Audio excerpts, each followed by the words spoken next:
Former President Trump had held a rally last night in Ohio, targeted at a congressman, a Republican congressman who voted to impeach him. And he, of course, kept pushing last night again the big lie that the 2020 election was rigged. These repeated lies about the election, the whitewashing of what happened January 6th.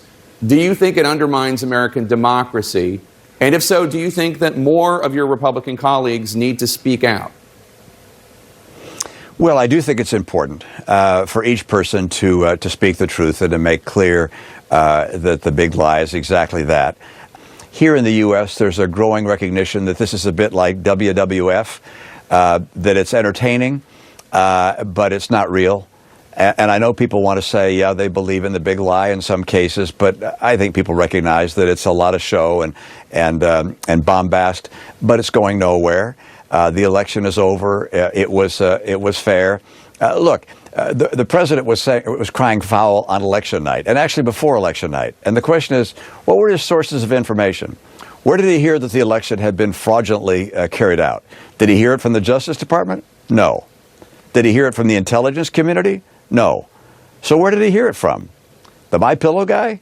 Rudy Giuliani? Yep. What were their sources of information? I mean, it's pretty clear. The election was fair. It wasn't the outcome that the president wanted, but let's move on. Why didn't the Pentagon, for instance, move more quickly?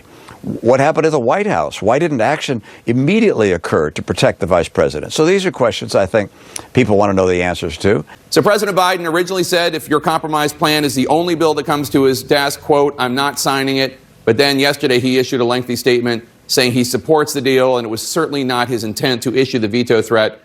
Is that good enough for you? Do you buy his new explanation? Well, I do take the president at his word. Do you trust the president?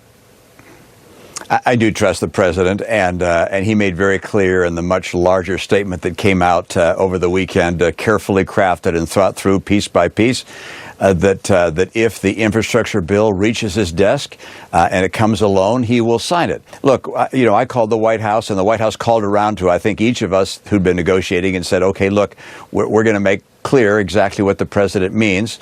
And I do take the president at his word.